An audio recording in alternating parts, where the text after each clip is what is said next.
Patchwork Heart Ministry and Fiat Ministry Network invite you to discover your mission, a brand new in-depth monthly video series featuring engaging Catholic speakers who will challenge you to live your life abundantly. For only $25 a month, you will receive a personal monthly mission, including 3 full-length inspirational talks that build upon a new theme each month. Sign up for the Discover Your Mission tier at patreon.com/patchworkheartministry today.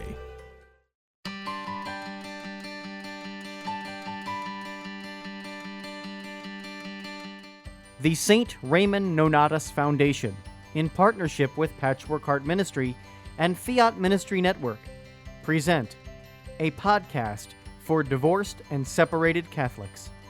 Hello, and thank you for joining a podcast from the St. Raymond Nonnatus Foundation for Freedom, Family, and Faith. My name is DeSantis. Great to be here with you on this Tuesday evening in January. And I hope you all had a wonderful and blessed Christmas and are still enjoying the Christmas season because we're still there. And we are in the middle of this wonderful 12-part series. And I am joined again by my wonderful co-host, Rose Sweet, who is also, and she loves when I say this, who is also the vice president of the St. Raymond Nonnatus Foundation for Freedom, Family, and Faith. Welcome, Rose. Wait a minute. Because we know what the vice president never does any work. So that's why I'm happy about it. Okay. One of these days, our little joke is going to get stale, but thank you. That's right. Somebody's laughing at it. Anyway, well, it's wonderful to be here on this January Tuesday. And our topic this evening is living abundantly on a budget, giving gifts. And, you know, we just came from that giving gift season, didn't we? Some of us are still returning gifts from Christmas time. And, you know, we're still in that season of doing some shopping because people have all those gift cards and things like that that they use during this time as well. So welcome to everyone. And we have a great topic this evening, Rose. So please do tell us more. Well, one of the toughest things in marriages before the divorce even happens is money issues. Now, people think money problems are the cause for divorce. They're not. They're a symptom.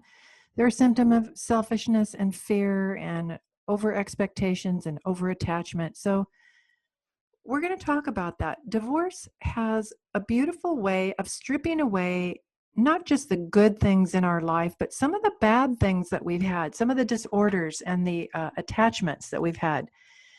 And after divorce, a lot of people, not everybody, but a lot of people, their income goes way down. They're strapped with huge bills. They maybe lose their house. Maybe somebody's lost their job because of divorce. There's big child support payments. Sometimes the child support payments don't come in. Then what are you to do? There's a big shift and a change in the way that you receive and handle your money. So this is advice for everybody, divorced or not. Living on a budget. Who wants to live on a budget? It sounds restrictive and not very fun, does it? Yeah, I understand exactly what you're saying. And it's a good point to make that even if you are not separated or divorced, if you're just a friend of the St. Raymond Nonnatus Foundation or love Rose and want to listen to her podcast, whatever your situation, you know, getting some good guidance on how to handle your finances and being a little bit more smart about it is good for all of us as we're heading into, all of us eventually going to head into retirement, right? So we need to think about all these things. Well, I remember, you know, you always hear little kids that go, mommy says something and the kid goes, why? And you're like, shut up, just do what I tell you, right? Well, for too long, I heard what the church taught or advice from adults, but I want to know the why, because I don't want to just do the behavior unless I understand it. So, well, and we should obey God, even though we don't understand things. But I want to go down to the why about why we struggle with money and why we don't like budgets. First of all, we're a people of desire. We have deep desires, and our desires are for happiness. And we've talked about happiness before. Things make us happy, give us temporary happiness, shelter, and, purpose and joy, and it's good. These are the goods of the world. But we have to discern between what we need and what we want. We girls know that when we go to the mall. I always bring my girlfriend and I go, do I need this or do I want this? And she says, you need it. And I go, that's why you're my friend. So needs versus wants. And a divorce makes us take a really hard look at a lot of the things that we want are good, but we can't have them and we can still be happy. So this is about our thinking. If I have this big house, if I have this income, if I get the child support payment from my former spouse, I'll be happy. If I don't, I won't. And then I got to do everything I can to make myself happy again. So really the whole thing about money and happiness goes back to how are you thinking about things? So the Catholic Church gives us this guide about attachment. We've talked about that, haven't we, Anne? About Yes. being attached to things and concepts and ideas and even people. We're so attached that if they ever go away or walk out the door or leave us, we freak and we lose our entire center of being. And the church says no thing and no person should be at that center. That center is reserved, that balance place for us is reserved for God. And sadly, though, we use money as a place to give us, that security and purpose and everything. But here's what we think. I think that if I had this thing, it would make me happy. If I don't have this thing, I'll be miserable. Now I have fear that I might lose the thing or that I did lose the thing. And now that produces anxiety or anger or sinfulness. So I can get the thing back or the money back or the house back or the person back. So I'm afraid to think about money because what if I don't have enough? I'm afraid to think about money because I might have to give up something that I really like. And it's not fair. He or she walked out and left me with nothing. I remember, Anne, I got hit really bad in divorce. And I always have gotten my nails done all my life. I love my pretty nails. Sorry, yes, it is vain. And I couldn't afford to have my nails done. And I know that sounds stupid, but for me, where I was those many decades ago, it was horrible. It was a great sacrifice. And when the day came that I could again afford to have my nails done, I was delighted.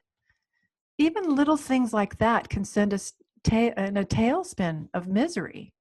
And the holidays that we just went through are a perfect example. Maybe if you're listening and you went through that, you wanted to buy more for your kids, you wanted to buy more for somebody, hopefully you wanted to receive more and you didn't. Let's get back to what really matters. So do you want to live on Anne, I'm going to ask you, do you guys live on a budget? We do our best. I mean, we just had 2 girls go through college but yeah, we do our best and to cut back on certain kinds of spending that aren't necessary. Well, through COVID, it was a little easier, to be honest. Right. No, I know. We haven't been going out to eat quite as much, and I feel bad for the people who work at restaurants, but we have saved money in that regard. And it's making me think, moving forward, I don't need to go out as much as I was. I really don't. So what's the goal? What is the goal especially after divorce, when your finances are just in shambles? The goal is to be debt-free, to pay off all your credit cards in full every month. Wouldn't that be the dream and the goal of every family? And to have at least 3 months or even up to 1 year's of income in the bank. Now, remember Susie Ormond? She had a show about money. Mm-hmm. I loved watching her show. She had lots of good ideas. But those are the 3 goals. I think that they're healthy goals for everybody: to be debt-free, to live debt-free, to pay off your credit cards every month in full, and have at least 3 months or even more than that sitting in the bank for reserve. So how can you do that? Yes, you can. Do you have to give up a lot of stuff? Yes, you do. Do you have to give up everything you love? No, you don't. You just have to be smart and pick the ones that matter the most. So to get to those goals, you have to have a plan. There's a verse in scripture, it's Proverbs 29:18, and it says, without a plan, the people perish. If we don't know, if we get in the car and we start driving, we don't know where we're going, we're going to get lost. If you want to lose weight, you have to have a plan. If, you want to change your hairstyle, you have to have a plan. If you want to be debt-free and pay off your credit cards, you have to have a plan. So it's basically money in and money out, just like calories. How many people today, and I work with a lot of people in my coaching business, how much money do you make every month? Well, I bring home this, but then there's this, and I go, so you don't really know. And I'm like, uh-oh, here we go. So they don't really know how much money that comes in, and they also don't really know how much money goes out. They don't track it. But, it's just like Weight Watchers. If you've been on a diet, Anne, I know you have an adorable trim figure, but I'm sure you've been on some kind of weight loss program in your life, right?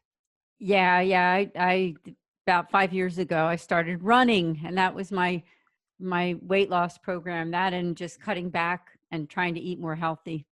So it was simple math. Mm-hmm. You monitored and looked at what was going in your mouth, and you monitored and looked at what exercise your body was doing. It's very simple. In and out, two things.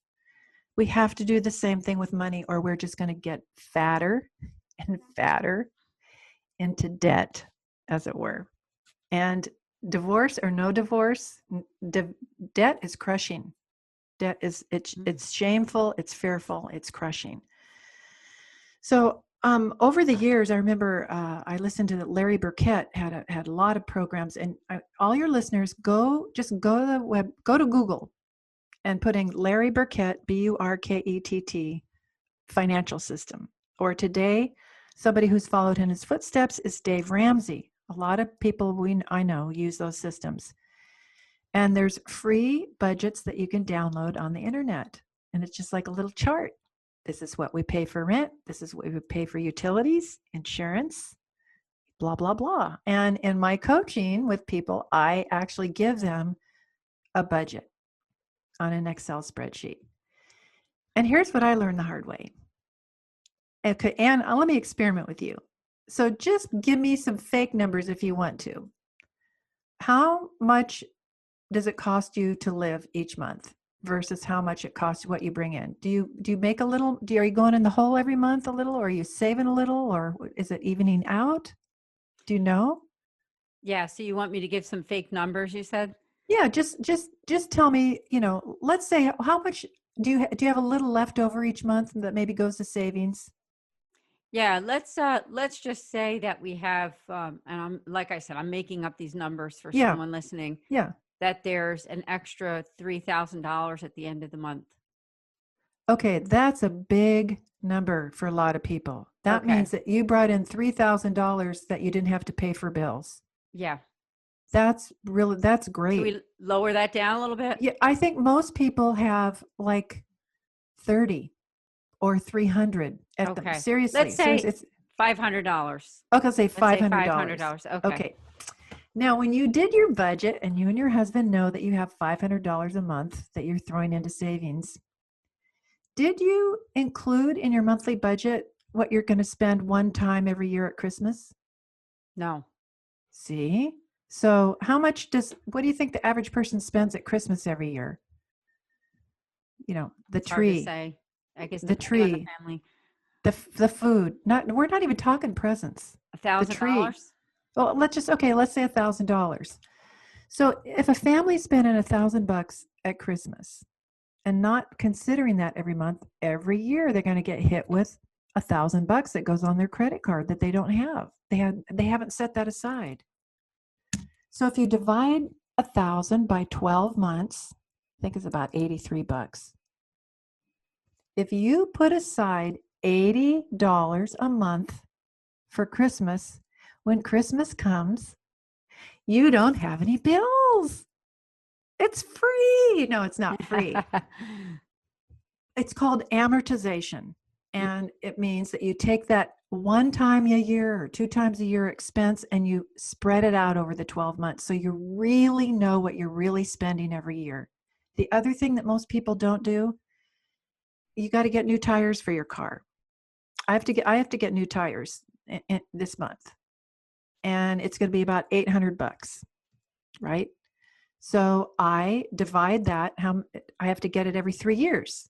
So you divide that by 3, and that's your annual expense. And then you divide that by 12, and I got to throw another 15 or $20 a month onto my budget. So when I have tire expenses, I have the money. This is why we get out of control on our credit cards. It's not just because we're buying stuff that we can't say no to. It's necessary. Christmas is necessary. Maybe not $1,000, but it's necessary. Tires are necessary. Going to the dentist 3 times a year for your teeth cleaning. What is that? $400 or $500? You got to spread that out over the 12 months. So here's the other thing. Birthdays. Tell me, Anne, what you spend on each of your family members on when a birthday rolls along. Okay. Well, people who know me, I'm known for being pretty thrifty. Okay, I'm that's saying good. that with a laugh. I am one that frequents thrift shops and things like that. So Me I am too. always looking for a deal. So what I spend on birthdays is probably maybe a little bit less than others because I try to get good deals. So Okay. it's hard to say exactly how much I spend. I got 2 daughters and my husband. And So would you spend $30 on birthday presents and birthday cake and yeah, I mean, let's say 50, I guess, just if you add in, as you said, extras. Okay, so $50 per person. So right away, that's $150 for those 3 people, Mhm. right? Do you ever buy presents for your other family members or friends or? Once in a while. Mhm. Okay, so you've got several $100s again that we don't think about these things when we do a budget. It's not just our rent and our groceries and our utilities. It's everything throughout the year. Especially next year, we got to send little Billy to summer camp. We've been promising, he really wants to go. What's that going to cost? Are we going to throw that on the credit card again and let that thing get fatter and fatter and fatter? No, it's a time to really stop and take a look at what do we really spend our money in? Like the diet, what are we really eating every day? Well, I just had a bite of this 10 times during the day, Yes, that was 3 sandwiches. That's equal to 3 whole sandwiches, those little bites. So it's kind of the same concept. So amortization is really important when you're doing your budget. And for the divorced, this is something I try to tell everybody. I'll never forget when I started running divorce recovery groups. And tell me if you've heard stories like this. We just can't make it. My husband he's supposed to send us like $800 every month for child support, and I can't. We can't make it. And the creditors are at the door, and I'm angry and I'm depressed and I'm scared, right? So have you heard people like in your groups, Anne, afraid because they're not getting the child support payment that they're supposed to? Yes, I have heard this before. So what that does, it keeps you enslaved to that person month after month after month, waiting and hoping and never being certain that money's going to come. Because if it comes, it's good. If it doesn't, you're in big trouble. Who wants to live that way? I don't. And getting angry and hiring lawyers is not, you can't get blood out of a turnip. Some people are never going to pay their child support. Is that right? No. But does it happen? Yeah. So my advice has always been try to create a budget that does not include that income. See how you can live. Now imagine this. See how you could live meagerly but adequately without that $700 or $800 a month child support. Then if it does come, it goes into savings. It goes into the college fund. It goes into a buffer so that you are living free of being enslaved to that person and free of anger and resentment and fear. Now, that's hard for a lot of people, but it's not impossible. I know a lot of people who have done that. So that's my challenge to everybody out there. If this is happening to you and you're constantly angry because you're not getting the money that you're owed through the courts, decide to make a change. Change your lifestyle.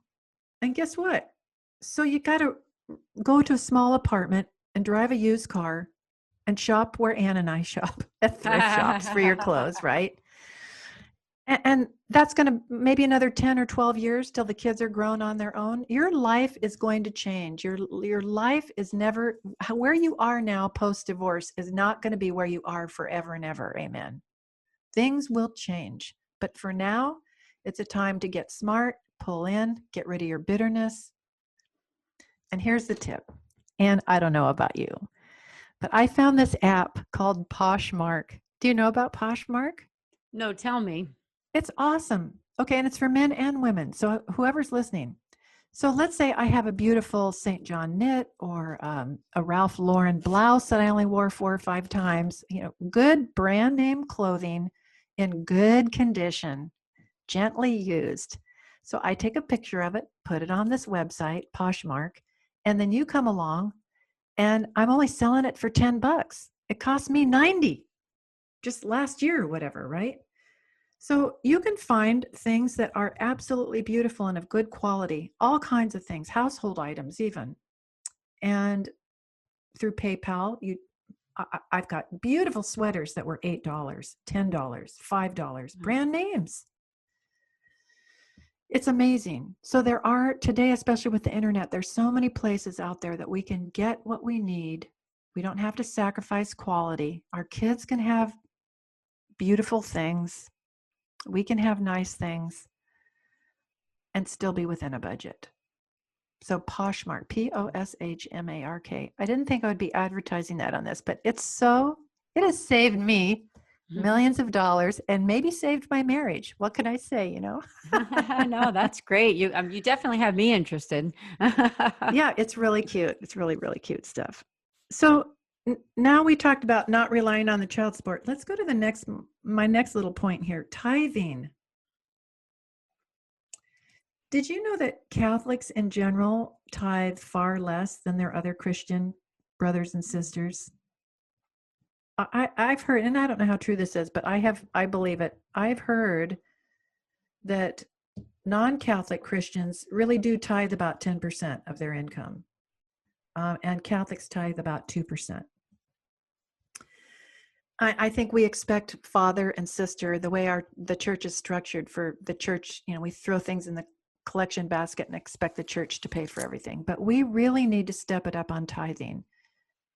And it's not so much as a performance, but in gratitude to God for all his blessings, in gratitude to God for all his blessings, his love, his grace, his fidelity, the church, the sacraments, our lives, the roof over our head, the food on our table, the medicine that we have when we're sick. We really don't need that much more.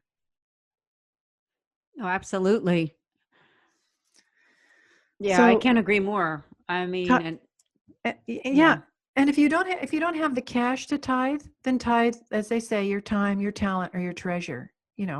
Great. Get all the kids, throw them in the car, go down on Saturday mornings and sort through the Goodwill stuff at your local church. Serve at the soup kitchen. Whatever you can do with your children, teach them the value of giving in return and in Thanksgiving. And a few months ago we had Thanksgiving. So the beautiful rhythm of our year, of our calendar year, and of our church year, it really is about receiving and returning, receiving gifts and being thankful and giving it back to God and to others where we can. Did you want to throw anything in on that tithing thing before I go to my next little point? Oh, no, I think it's all good. I mean, what comes to my mind too is that even though the general tithe obviously is 10%, you can give a certain percentage to your church and then maybe give the other half. Say if you did 5 and 5, 5% to the parish and 5% to some other charity, if you can do that. And like you said, if you can't, you can also volunteer someplace, give your You mean time. like the St. Raymond Nonnatus Foundation? Yeah.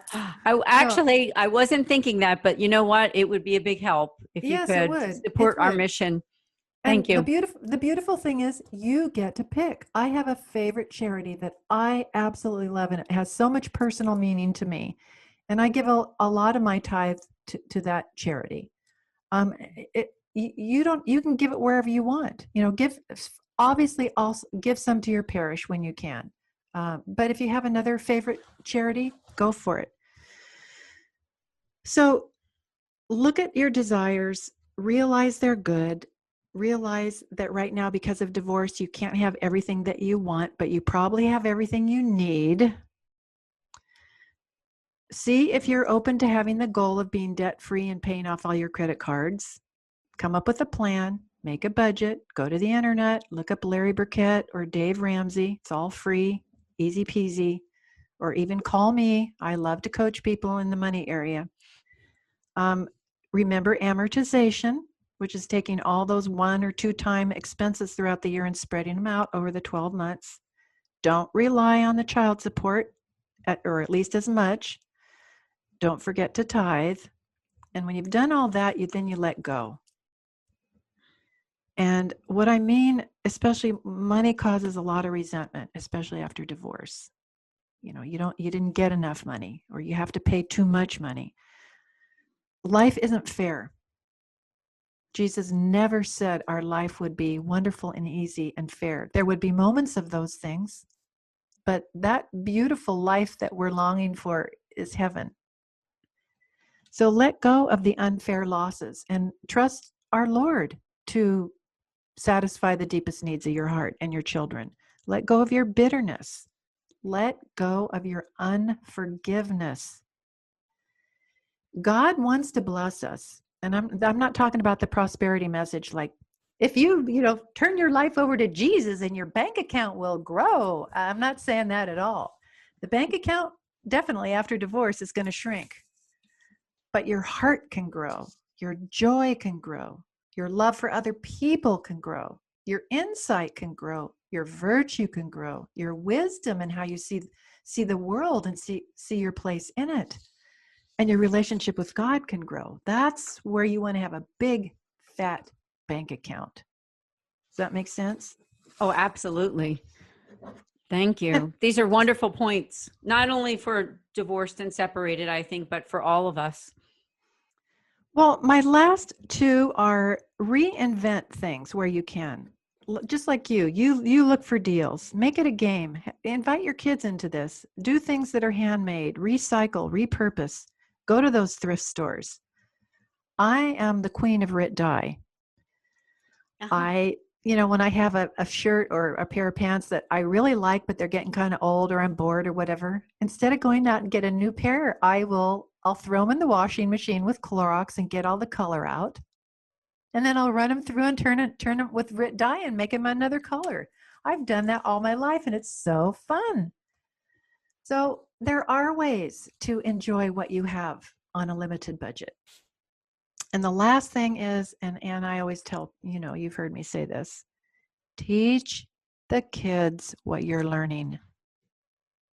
After divorce, you have to teach the kids what you're learning about anger and forgiveness and bitterness and fear and depression and loneliness and holiness and the sacraments. All that you're learning, all that you're receiving, you have to be like those mother birds where they take the worm and they chew it up and then they regurgitate it to the kids, to the little babies. What you're learning, turn around and teach the kids. Talk about it at the dinner table or in the car on the next road trip. Have your kids, this is what I did with our kids when they were little, 3 coffee cans. 1 for tithing, 1 for saving, 1 for spending. And their allowance had to be divvied up. They got to choose, but they had to at least be accountable that way. And God does the same for us. We get to choose how much we put in each of those areas, but we have to really cover those areas. Did you do that with your girls at all? How did you help them handle money?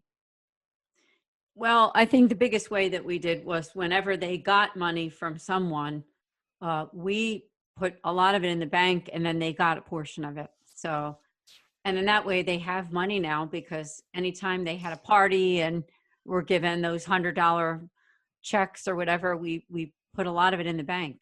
So No, that's good. yeah. That's good. And we have to learn to say no, especially after a divorce. Your kids have taken a big hit, and we all know that. And we want to make it better by buying them things or taking them places, right? But you can't afford it. Don't rack up the credit cards just to buy the kids love and to make them feel better. Teach the children that no is okay. It's okay to say, no, we can't afford that. No, we can't buy that. No, and don't say this. No, we can't afford that because your father never sent his child support. That's nasty. Don't do that. And it's alienating the child and the other parent. Just say, no, we can't afford that right now, honey. And here's my rule. Whenever you say no, find out how you can also say yes at the same time. No, honey, we can't buy that new $900 Xbox thing or whatever, but we can go to the park and rent scooters for the day or something like that, So when you do say no to your kids, learn to say what we can do. What can you do? It's going to teach them to think, when God says no to this, he still says yes to this. When you say yes, have them put some skin in the game. And God does the same thing with us. He says, yes, I will bless you, but you got to step it up here. You got to put some skin in the game too. We partner with God. So have your kids, if they want a new bike. Did you ever buy new bikes for your kids, Anne? We have. And what about cars? Oh, we have been buying used cars for the past few years, so they're never brand new. Okay, and that's good. That's good. Yeah. But they work, right? Did you Yes. ever have your girls pitch in any of their savings or their allowance or pay for part of the insurance or the gas, or did they have to put some skin in the game? Well, the skin in the game is just that they're getting an old car that was mine, and they pay Right. for the gas and Right. help out with Right. in other ways. Yeah. Right. So in other words, they're not just we don't hand our kids everything that they Yes. want because we feel bad, especially we feel bad about the divorce, so we can't say no to the kids. Don't do that. This is a beautiful time to teach them the value of money, the value of things other than money, and to build virtue and character. Sometimes though, as God does with us, you could splurge. And just every once in a while, my parents did that with us. We couldn't afford it, but it was time and it was appropriate. And we all went to the picture show. That's what we called it when we were little. And we got hot dogs and popcorn and ice cream. We went the whole thing. There were 9 of us kids, so it was a big chunk of dough. And it wasn't in the budget. But every once in a while, it was an unmerited, abundant blessing. And God does that with us. I think everybody has experienced that. Sometimes when you're just struggling and you're tightening your belt, it's okay to go get an extra ice cream cone. It's okay, but just not on a regular basis. That's right. So hopefully these points are things, they're not the most pleasant things to think about, but they're very important and they can free you. Living on a budget frees you from a lot of worry, fear, anxiety, bitterness, and insecurity. And I love it. We pay our credit cards off every month in full. And it's such I can't even tell you. Not that we spend that much, but we don't have debt. We don't have this big crippling debt. It's possible. Yeah, they're great. All the points that you made are so good, and I'm grateful for my own benefit with my family here that you've introduced some of these things to think about. Especially, what was that one? Poshmark. Poshmark. Yeah, I have to check that out.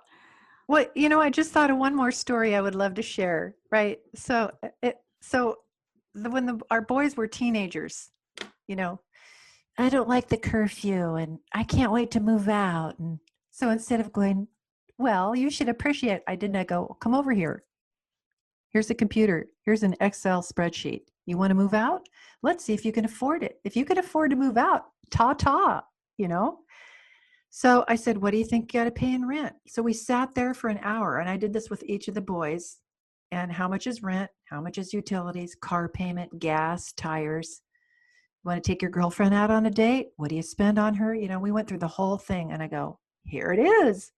You got to make $40 an hour to live outside the home. And they're like, oh, but minimum wage is like, 12 or whatever. I go, that's right. So what could we go here on this list now and cut back? So I gave them freedom to dream and say, I want this car and I want to go this vacation and, just live big. And when you see how much that really costs and you can't do it, then you look at reality and go, okay, what do I want to keep? What do I let go of? It's a really good thing. And I think every teenager needs to go through this. And I will help your teenager go through this. But it's a reality check. And it also prepares them for being a husband or wife or a young adult in the world and being able to stand on their own 2 feet and not go into crippling debt. Yeah, it's a talk that everybody needs to have, not only as husband, wife, but with your kids. And if you're divorced or separated, you may even still need to have those talks with your ex about the kids and how you're handling their finances and their expenditures, correct? Yes, and if you can talk to your ex that way, that's fabulous. A lot of times people can't talk to their ex that way, or the ex is the one that's encouraging them to, spend. So even though you're on your own, trying to raise your kids the right way, you're not really alone. The people, the wonderful people, Anne and me and everybody at the St. Raymond Nonnatus Foundation is here to help families in crisis. And we've focused, as you know, on those who are going through divorce. It's a big crisis, and it causes people to get afraid and even maybe lose their faith. And we're here to help you get back, to draw on your faith, and to find that stabilization and that joy and that abundant life, even on a budget. No, that sounds awesome. And that's exactly what it's all about. As you said, that we're here for you. Between what Rose does, she offers wonderful one-on-one appointments, right? For people who want to sit down and talk about where they are with their spirituality and where they are with their life and where they are possibly after divorce, even though I know some of your clients aren't necessarily those who are separated or divorced, because you get other people who are just wanting that spiritual accompaniment. So definitely do connect with her at her website and learn more about what she does. Thank you, Anne. Yes. And about your writing, I wish we could talk about that too, because you have some good news. Well, let's talk about that next time. Our topic next time is about the disappointments and the pitfalls of dating after divorce. For some people, it's not possible. For some people, they don't even want to think about it. But for some people who do go there, things have changed a lot in the world since you last dated. And the church has some good wisdom to keep you on the right path and to keep you happy and holy. That's right. That's right. Do you have any more points to share? Because maybe we can kind of end talking also about the different other resources that you have and even some other points of advice that we can offer for them. Well, for those who are maybe going through divorce, because I know that January is a time that unfortunately sometimes it does happen in that month. I know you had shared that with me before. Yeah, I think a lot of lawyers say that a lot of people are too chicken. They want a divorce and they're gonna make an exit, but they don't have the heart to do it at the holidays. So January typically is a big month in the lawyer's office for filing for divorce. Sadly, though, I hear this a lot. Some people don't even care and they drop the divorce bomb on their spouse right before Christmas. This just a few months ago when we were right before Christmas. I had to help a few people that were just devastated by that. So yeah, we have a lot of resources. Go to my website, rosesweet.com. I have books, I have videos, topics that you want to deal with, depression or anger, or what does the church really say, or the annulment issue. That's a big scary thing for a lot of people. We're here, the St. Raymond Nonnatus Foundation is, and I am here to help families in divorce crisis. And even if it's been a while and things are still popping up that are difficult, we're here for you. We have resources for you. Get on our mailing list, stay in touch with us, keep listening to the podcast. Ann and I plan to deliver a lot more good content in the months to come, right? Oh, yes. Yeah. It's going to be awesome. We're only not even halfway through with this one. And I think we'll be ending right around the summertime, this 12-part series. We began it in September. We had a little intro in August, but it really formally started in September. So it will go probably just about through the summer coming up in 2021. And here we are, 2021. It's who knows what this year is going to bring, but maybe we learned a lesson from last year. We don't know what lies ahead of us ever. So it's less about divorce and money and kids and all that stuff than it is really about the person of Jesus, who is always present and always calling us into tender intimacy with him, where he will guide us through whatever the year has, this coming year, this next, the year after that, whatever is coming. He's our center. He's our budget. He's our bottom line. He knows all about profit and loss. And he wants to help us have that abundant life and really soar with happiness and holiness. And that's what we're all about. So Ann, thank you again for hosting these podcasts. Oh my goodness, it's my pleasure. And it's an honor to host you because you have so much wonderful knowledge. And for those who are listening, maybe for the first time, I mean, Rose understands. She herself has been through divorce and she knows what it's like. And you can listen to some of our earlier podcasts that she talks about her own personal story. So, we're just so grateful. And if I could just share with people who are listening also some of our resources, go to our website at nonnatus.org. Not only do we have some information there about our podcasts, which are the first Tuesday of every month at 8, and the last Thursday of every month, we have one for families in crisis. We also offer the spiritual accompaniment through our consultations with Father Ken Breen, who is one of the Mercedarian friars. He's been doing this now for a couple of years already, and he will listen to you, he will help you, he will pray for you, and the Mercedarians will also, because that's what the Mercedarian religious order is all about. They're willing to give their lives for those who are in danger of losing their faith. And Rose and I are both members of the Third Order of Mercy, and that's what that's all about too. And I invite you to go learn about that at orderofmercy.org and learn about the Mercedarian religious order that's based in Philadelphia, but they're also in Cleveland, Ohio, St. Petersburg, Florida, and Western New York. So please do learn about them and maybe consider becoming a member of the Third Order. Yep, it's totally worth it. It's a beautiful, beautiful community. It really is. It really is. And we have wonderful saints too. And we won't talk about all of the Mercedarian saints on this podcast, but if you go to Order of Mercy, they have a page of all the saints and information there about St. Raymond Nonnatus and St. Peter Nolasco and all the other saints. St. Peter Nolasco is actually the founder, but St. Raymond Nonnatus is a patron saint for Christian families, for women who are who are having pregnant or giving childbirth, and also for those who are falsely accused. When you think about that, I think there's a connection there with this very mission that we have with divorced and separated, because Yes. sometimes as a person who's separated or divorced, maybe you know what it's like to be falsely accused. Exactly. It's tough. So there's lots of issues, lots of complex issues, but you're not alone. We are here, and I might add, the best is yet to come. Yes, the best is definitely yet to come. So you'll definitely have to join us next month, the first Tuesday in February.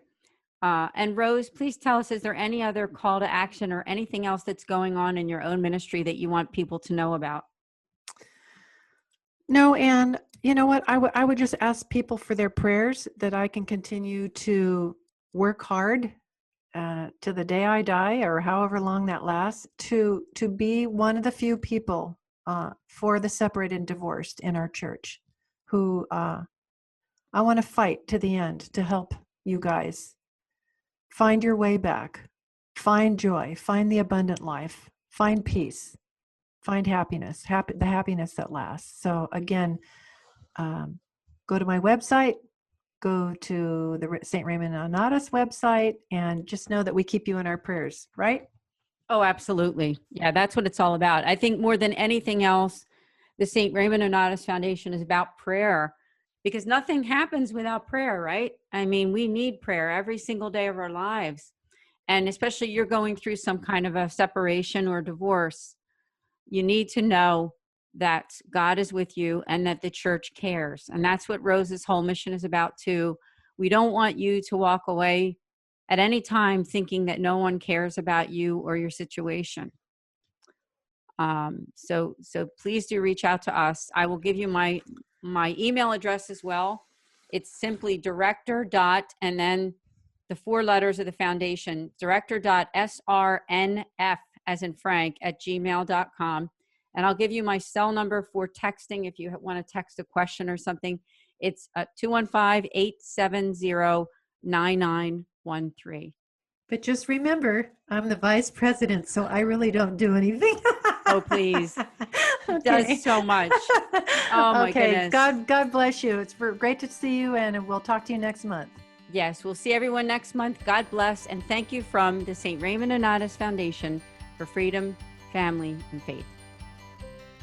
Thank you for listening to this podcast.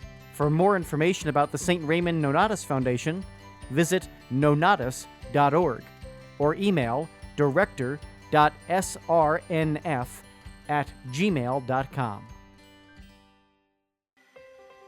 Patchwork Heart Ministry and Fiat Ministry Network invite you to discover your mission. A brand new in-depth monthly video series featuring engaging Catholic speakers who will challenge you to live your life abundantly. For only $25 a month, you will receive a personal monthly mission, including 3 full-length inspirational talks that build upon a new theme each month. Sign up for the Discover Your Mission tier at patreon.com/patchworkheartministry today.